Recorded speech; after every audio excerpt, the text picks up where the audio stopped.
Hi, Panda here from Arctic Panda Popz, and it's that time of year again for the top 10 games of 2025. And we do things a little bit different here.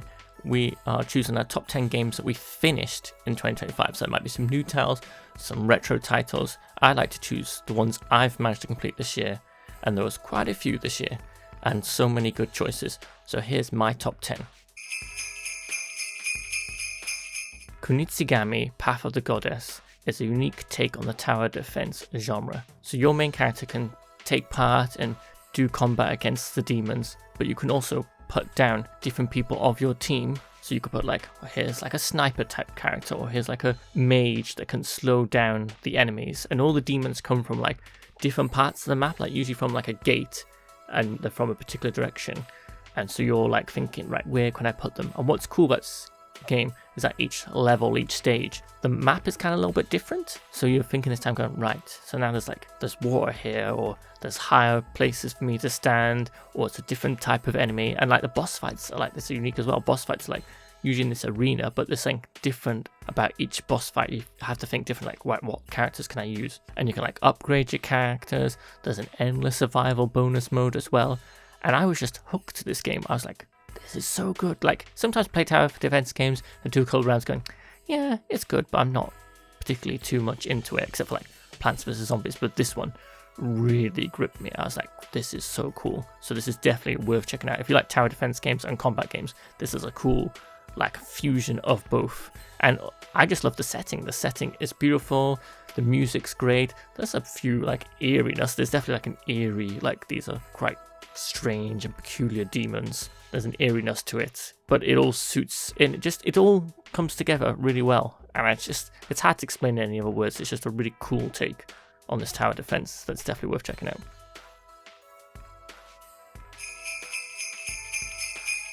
Sable is this beautiful indie open world game where you play as a glider and you explore the wasteland on your glider bike. You meet new people, you visit temples, solve some puzzles, but without the need for any combat. There is no combat in this game, so it's very chilled in that sense. There's a few mysteries, some I still haven't solved, and it sounds beautiful as well. And overall, just a very cool vibe, and it's very unique as well, so it's definitely worth checking out.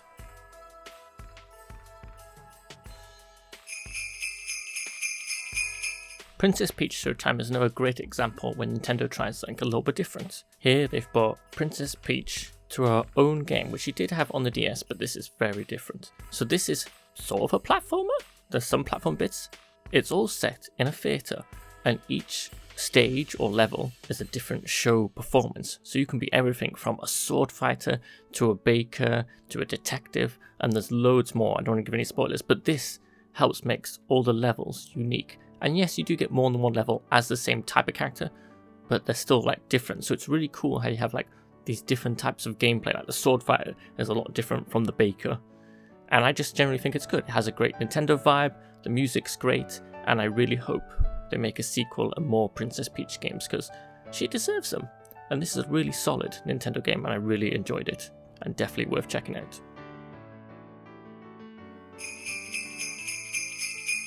Humanity might be the most unique puzzle game I've played this year. So you basically play as a dog in these like sort of strange, what I call like cyber looking environments. Very like plain looking, blocky. And you basically just have to guide endless amounts of humanity, people. Huge people come along and they kind of just walk forward, they don't know what they're doing. And you can put different things down on the panels on the floor to be like, turn left here, jump here. And you kind of just have to solve the puzzles and get the tall golden people to the end checkpoint. You gotta get humanity to the end of each stage. And it sounds simple and it just sort of goes places. Like there's so many different mechanics they add later on. They gradually add new features like going through the water. I won't say any of ones because I don't want to give any spoilers. But yeah, it really builds on what seems like a basic premise and just keeps going. It's just got a very cool vibe and you can also create your own stages as well. So yeah, I would definitely check it out if you're into puzzle games and definitely looking for something a bit more unique and different. Humanity is worth checking out.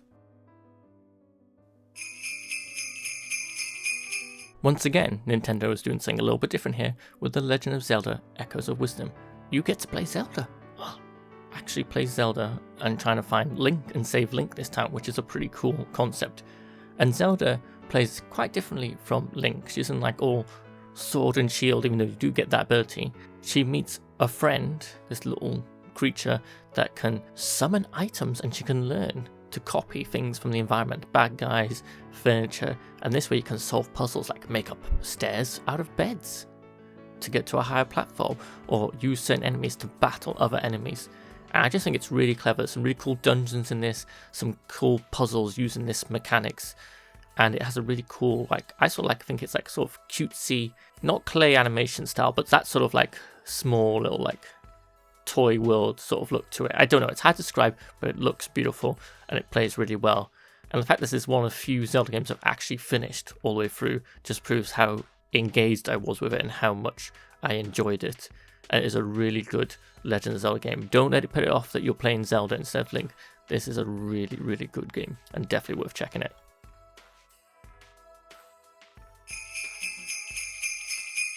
Harold Halibur is a beautiful, beautiful, beautiful clay animation story adventure game set on an underwater base. You play as Harold, kind of just like this janitor guy, and you kind of unravel the mystery of what's going on in this underwater base. There's not too much you can say about this game, purely because I don't want to spoil any of the story beats because it's so good. And there's so much to it, it's just good, but it's just so cool to like explore the area, look, talk to people, figure out what's going on. It is very like you're just playing through a story and exploring these environments, but there's just something about it. I think it's just because it's so beautiful and you just like, you get absorbed into this world and there's just so much character to everyone. It's just one of those games you play for the story and you go, wow, these characters, the world setting, the world building, the story beats, everything is just, it did not disappoint. This is a fantastic game if you're after beautiful clay animation and a great story.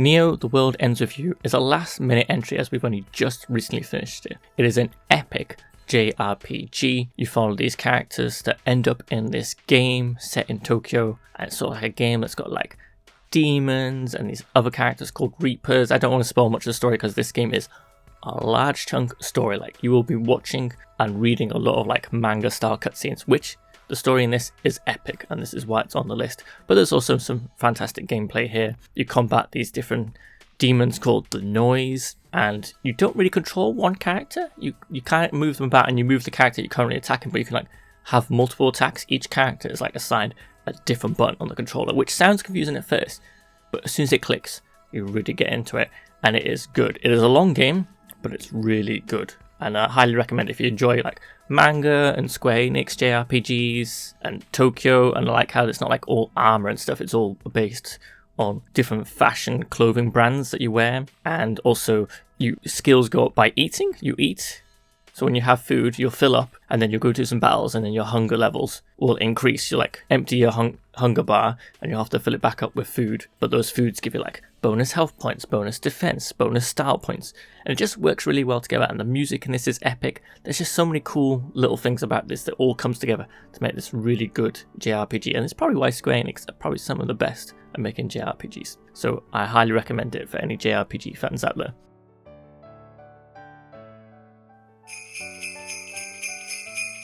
I didn't think this day would come, but a brand new 3D Donkey Kong game, which we haven't had since the Nintendo 64, and this is Donkey Kong Bonanza for the Nintendo Switch 2, so it's been a very, very long time since we had a proper 3D Donkey Kong game, and this is on top form.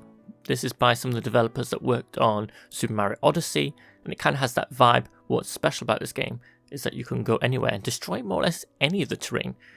It takes a little while to get used to controls, so basically you can either like hit down in front of you or above you, and most stuff you can like dig through and make tunnels, look for fossils, but there's also like puzzle challenge levels to do that test your skills. You can also transform into different big animals.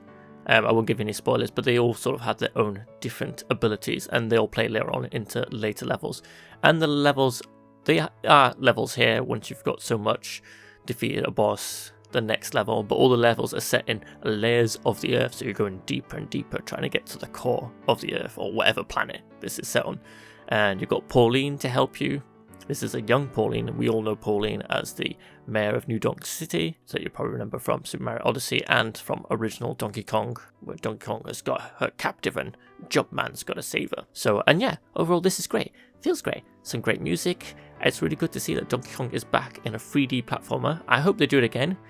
I wasn't sure on Donkey Kong's redesign in this, but you kind of get used to it, and it does make him more expressive, so I'm on board. It seems good. So overall, yeah, this is a great game. This is a really fantastic 3D platform game, as you expect from Nintendo, and let's hope they make more.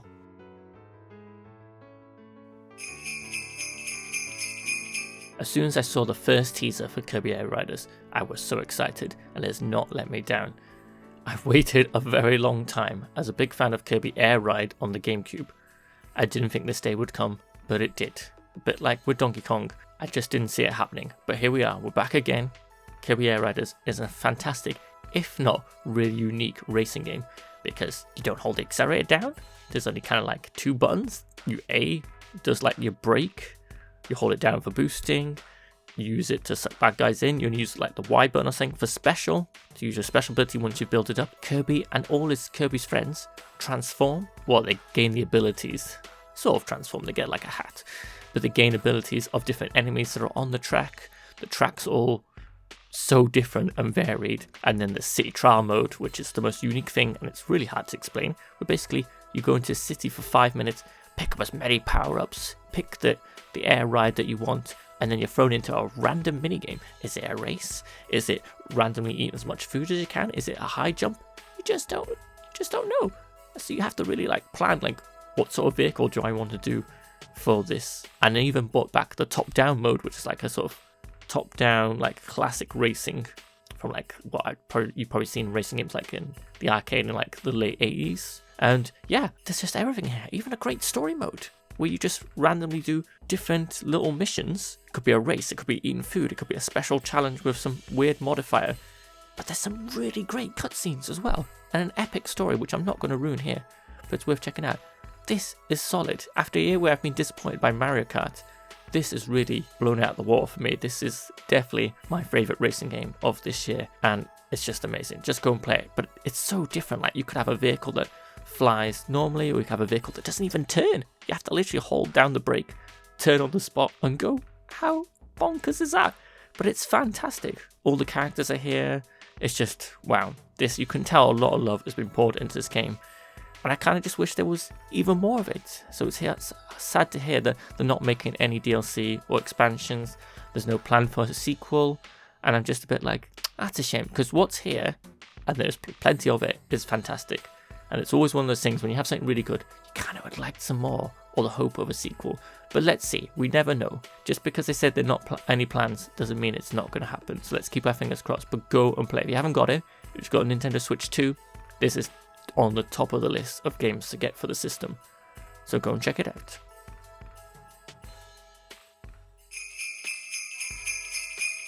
Number 1 this year is Dragon Age: The Veilguard. What can I say? This possibly might be one of my favourite, if not best, Western RPGs of all time. There's something about it, it just sucked me in.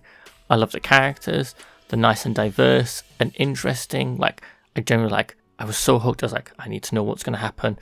I need to like look after this team. Each character is so interesting and likable. The story is great. The world is amazing just to explore and go and do quests. This is a game that I actually enjoyed doing side quests, and I kind of want to go back and do some of the other side quests that I missed. The music is fantastic. This is top-notch BioWare, so it's disappointing that some people didn't go and buy it, but I think if you haven't played it yet, go and play it, because it's fantastic. This is like the biggest game I played this year as well, because that's how absorbed I was. There's lots of RPGs I try and JRPGs, but sometimes I just fall off after a while if they haven't got me hooked. But this one, hooked for the whole time. Absolutely loved it. I can't say any more about it really. Like, the combat's fantastic, music's fantastic, boss battles fantastic, stories, cutscenes fantastic, everything. This is like top-notch BioWare for me, and I haven't really enjoyed a BioWare game as much since, say, Mass Effect 2. So this is amazing. And even the other Dragon Age games, I kind of fell off. But this one, I played to the very end, and I still wanted to keep going. So there you go.